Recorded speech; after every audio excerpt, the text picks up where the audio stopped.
All right, everyone, I said I wouldn't make many of these videos, but I do want to make a follow-up to this video. I'm recording this today for me in about 7 hours or so. I'm going to be able to start streaming content for Monster Hunter Wilds. I am excited about that. It's a fun game, and I plan on enjoying streaming it. This video will probably come out sometime after that. I got to check when the embargo is.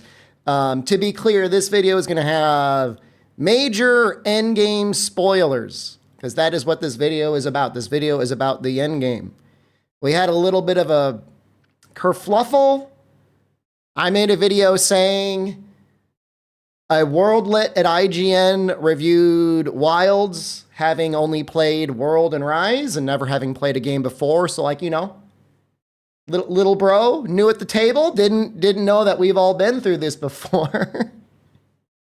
You know, World is your first game. It's a long game. It's a big game. It's a challenging game.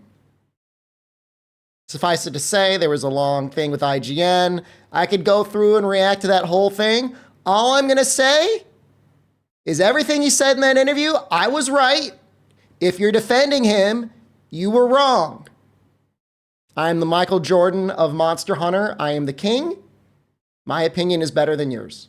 Okay, on to the topic of the video. We are talking about the endgame. I am going to talk about, on launch, what the endgame was like in Monster Hunter World, what the endgame was like in Monster Hunter Rise, and then we're going to talk about what it is like in Monster Hunter Wilds. I think it makes more sense to do this in Astera because we didn't have Celiana on launch in Monster Hunter World. And so I just want to talk a little bit about what the endgame activities were like and what sort of activities you would give yourself to get stronger. The topic's not going to really be about difficulty. World, Rise, and Wilds are all as easy as each other on launch. In some ways, Wilds might even be a little bit more challenging if you've never played any of the games before. But if you've played World and Rise, of course, Wilds will be easier. If Wilds is your first game, if you've never, ever played a Monster Hunter game before, I think some people would say Wilds is harder. My take, my opinion, I don't care what you think. All right, Monster Hunter World on launch, what did we have? So in order to get to the high-end content in Monster Hunter World, you had to get to HR 50 and clear this tempered Kirin. Along the way, afterwards then, your goal was to do these tempered investigations, and they would give random rewards. Could be a random streamstone, could be for a weapon you want, could be for a weapon you don't want. They would normally be at this rarity for the highest rarity of weapons. And you would also get some random decos. The total number of monsters you would fight, though, let's just look at them. Okay, so this was our variety. We had Kushala Daora, everyone's favorite monster. Weak to thunder. Kind of weak to thunder. Kind of weak to poison. You had Kirin, weak to fire. Valhazak, weak to fire. Kind of weak to dragon, but mostly fire. I guess Elder Seal could have been nice, but still, fire. Nergigante, really not weak to anything. I mean, the notes say thunder or dragon, but you mostly just used raw. And Teostra, weak to water or ice? It depends. I remember there being some testing with some weapons on launch. If he cooperated, water was really, really good. If he didn't cooperate, you should have brought ice. So elementally speaking, you didn't have a lot of variety, and at best you had 5 different monsters. And for the most part, Element was not particularly good. Element had a cap, and beyond that, non-elemental boost gave you 10% more damage. Probably gearing yourself for non-element. And in order to be able to get more chances to fight them at a higher rarity, you had to go out into the field and grab tracks. I actually had to load up an event quest, which was not here on launch, in order to get this one investigation to pop up. And even then, doing this, I got 2 rewards, some of which may not even be for the weapon that I'm playing. That's what we had. That is what we did in the end game. Limited selection, really only 4 monsters, getting a very small amount of random rewards. Okay, not bad. The fights themselves were okay. There was a lot to do. There's a lot of optional quests. That's all right. Let's take a look at Rise. All right. Here is Monster Hunter Rise. Somehow, and we know why, on launch it was a troubled time. That was a difficult era for everyone, not the least of which of Capcom. So like I don't hold anything against them, but again, you got to take things for exactly how they were launched.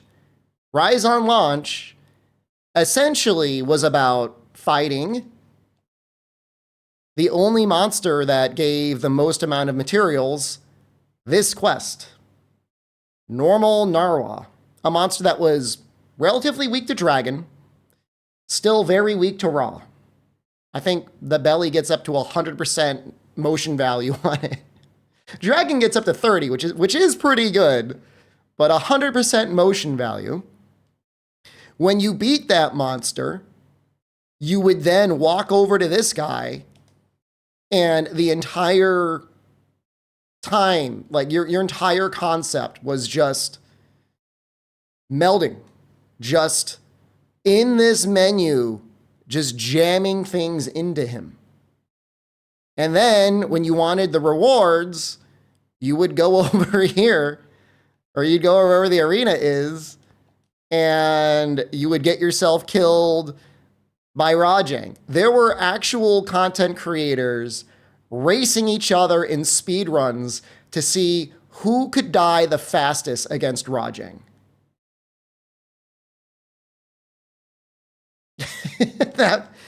That was the content people were doing, and you were doing that just to get, one piece of gear, your talisman.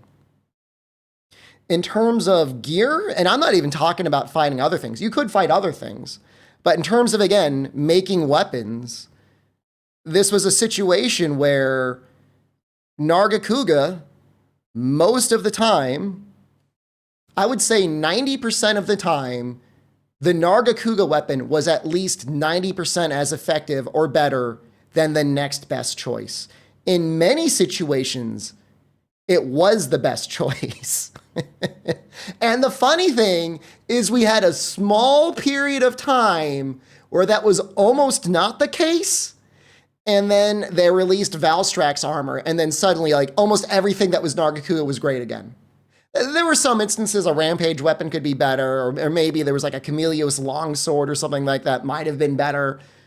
But 90% of the time, between 90 and 95% as effective was Nargacuga. So the end game in Rise was make a Nargacuga weapon, fight one monster, and just dump things into the cat. And even then, the game had a bug on launch. You could be on the gout table. You couldn't even maybe get the charms you wanted. Not talking about anything else. I'm just talking about when you're at the very end, that's what you do. So what does Wilds look like? I'm going to get to it in a second. I'm going to warn you now, and I'm going to warn you in another 10 seconds. Obvious, major, endgame spoilers. Okay? You have been warned. Okay. So now we are in Wilds. Again, cannot overstate spoilers. Major endgame spoilers. If you have not played Wilds a bunch until the very endgame, I'm going to spoil you. So go away. Okay, enough warnings. So what can we do in Wilds? This isn't even release. This is technically pre-release.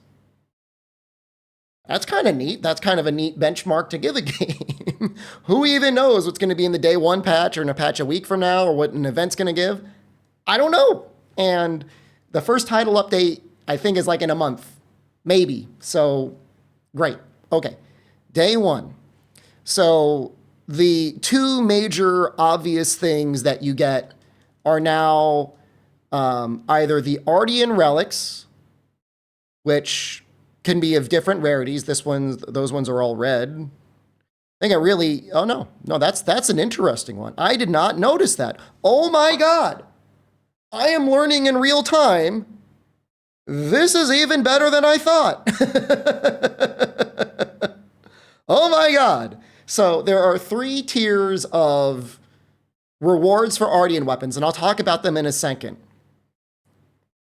But high-end, high difficulty tempered quests give you either materials for these Ardean weapons, which are customizable, upgradable weapons, or they give you decorations, of which the higher rarity ones have multiple slots on them. So you can get the combo skills on there. So there's a lot of variance in terms of trying to really min-max the various things that you get on both your armor as well as your weapons. Not only that, when it's time to get them, you're not sniffing tracks. You're obviously not just fighting Narwa. You go to your map, you go to the world map, you do this every quest, every other quest, you look around, you say, is there anything here that looks good? Ooh, Tempered New Udra there.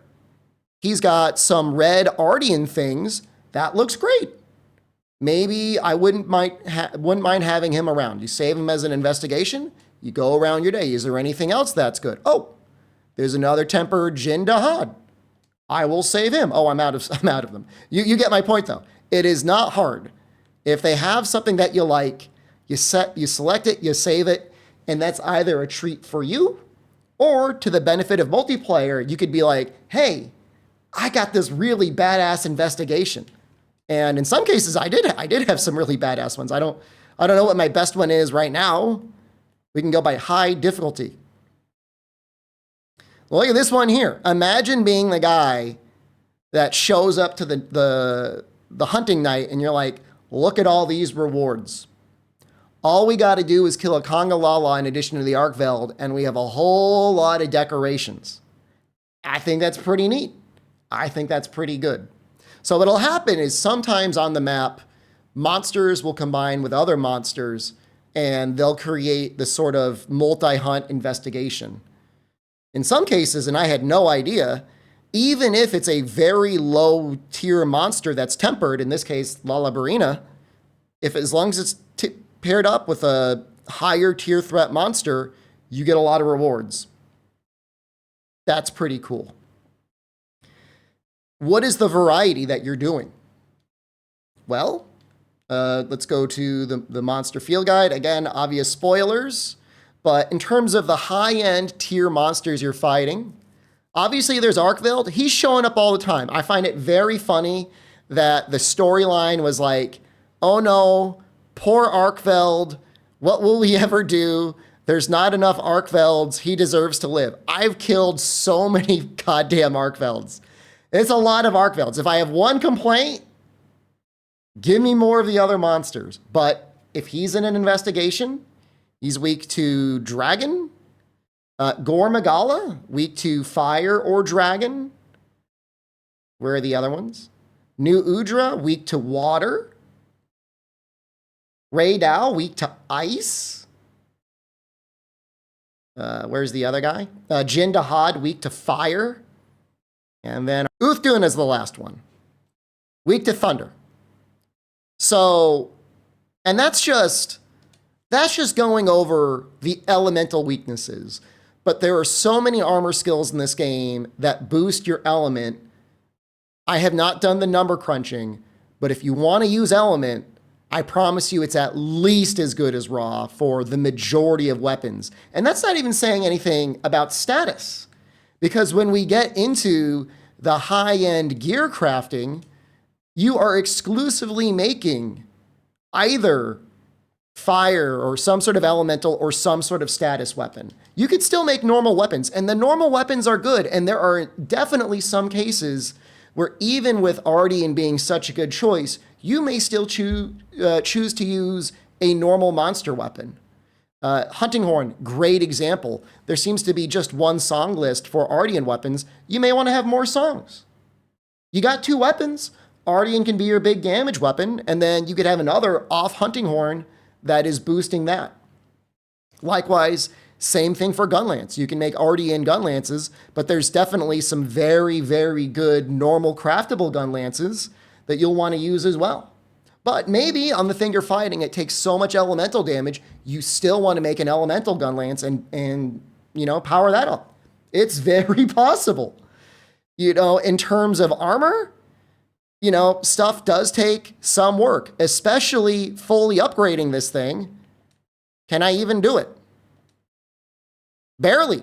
It takes nearly whatever I had left hanging out in my armor sphere thing. It takes a lot of work to upgrade one piece. Do I wish there was more armor variety? Maybe. Do I wish there was more monster variety? Of course. I will take 1,000 monsters if you'll give them to me. But when you consider the fact that there are at least 5 decent high-end hunts in the fight compared to the 4 in World that didn't even require a variety of gear, plus if they get combined with any other tempered monster, including apparently Lala Barina, that is so much more variety. There is so much more to do. And I've only ever seen 2 monsters at a time. I don't know if it could do 3. I think it's only 2, but if it could do 3, that would go even crazier. Now you can rest to actually, you could set it. You could set it. You could change the time. I forgot. I didn't even know you could do that. So here I am, changing the time because I want to see if I can get another Raydao investigation. Can I get Raydao to show up? Say I'm tired of fighting all those Arkvelds. There he is. He is right there. So no matter what, you can set yourself a variety of rotating at least 4 monsters. Now, Arkveld shows up all the time. You're not going to be hurting for Arkvelds at all. I promise you that. He's going to show up. There he is. I told you he was there. That's actually not a bad quest. That gives a good amount of decos. But assuming you grab every gore you find, you got a pretty good little rotation there. You've got a lot of monsters to fight with a decent variety of gear.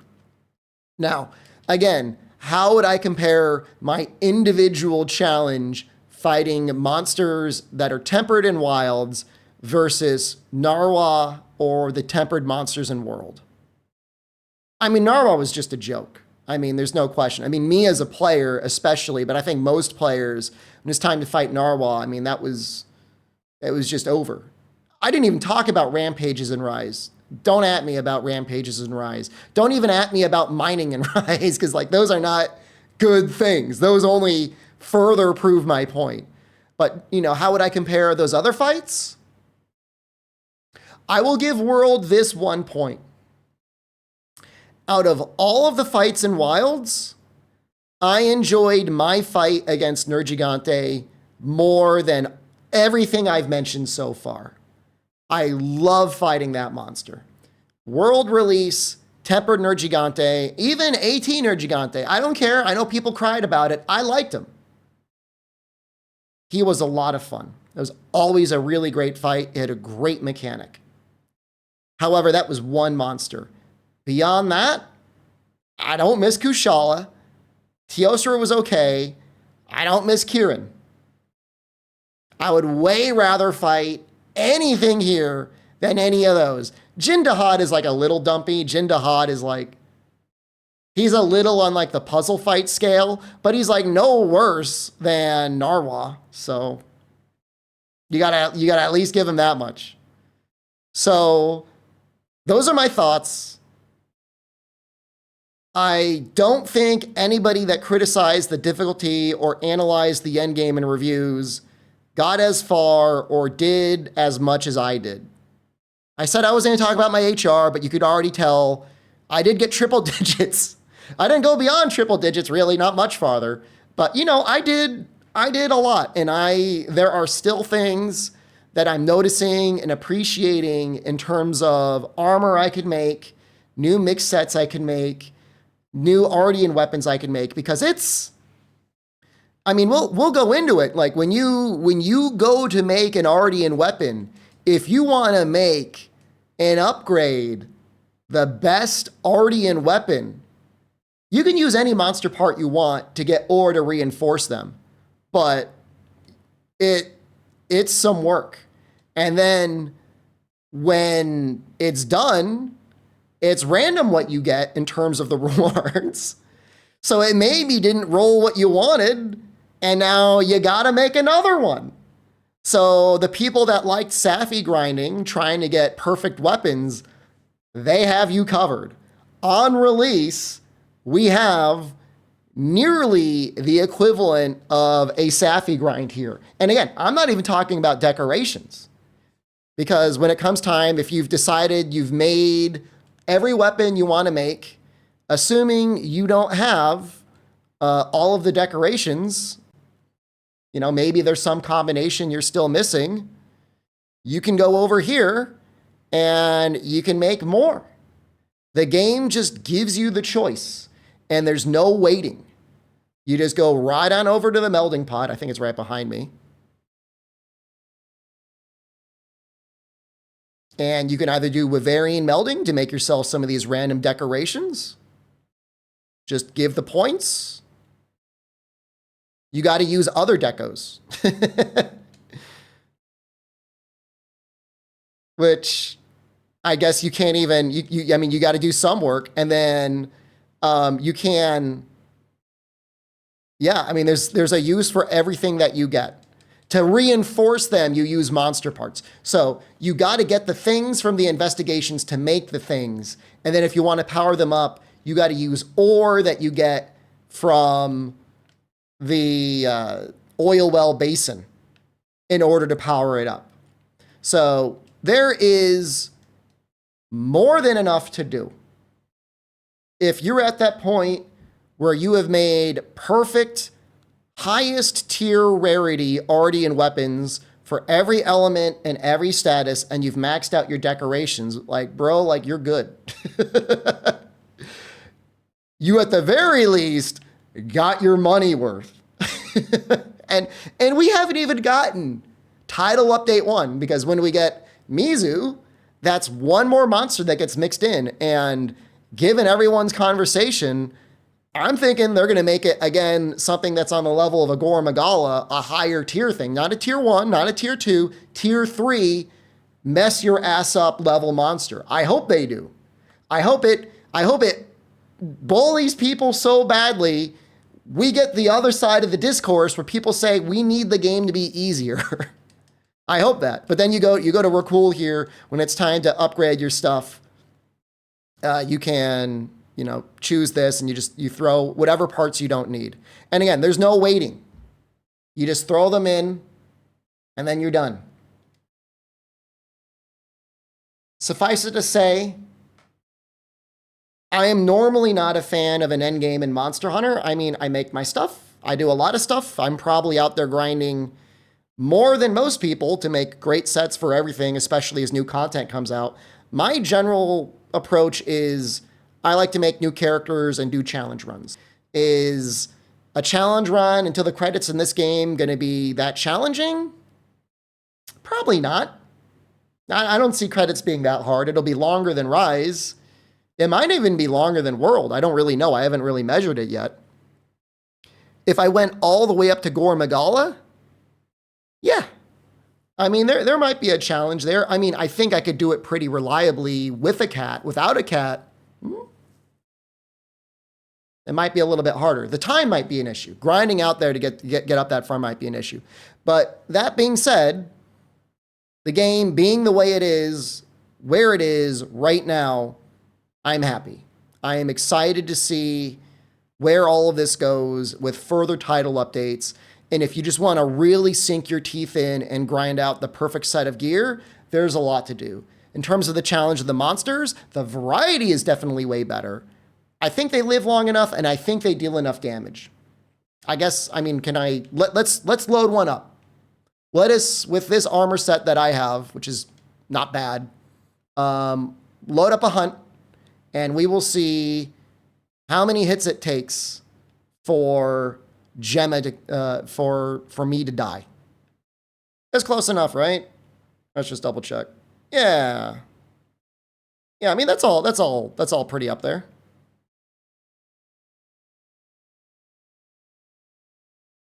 And we're just gonna wait. So assuming without a cat, obviously if we have a cat,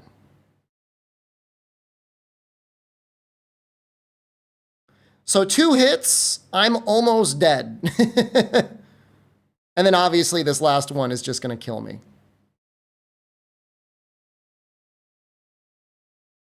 Now, if you're good, you're good. You know, if you're using a shield and you're doing lance and you're timing perfect guards with guard 3, I think you're going to be able to play very safely against Tempered Arkveld.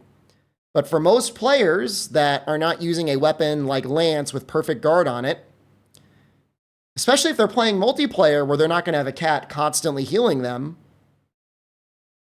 I think they might have a bit of a challenge. You know, 3 hits is not a lot of hits. And some of those hits, the first one isn't even a big one. That second one was a big one. But that first hit wasn't even that big of one. We'll see. We will see. Again, this is pre-release. This is technically not even release content. This is pre-release content. This is not even Arch-Tempered Arkveld, who I hope does one-shot you. I hope a graze from him takes you down to 1 health. Critical. We will see. Okay. I don't know when this video is going up. I got to check the embargoes, but when you see it, hello. If you disagreed again with my content about the criticism of the IGN review, I will remind you again, you were wrong. You probably started with Monster Hunter World, and your opinion does not matter. I am the king. I am the Michael Jordan of Monster Hunter. I am always correct. Okay. See you guys soon. Goodbye.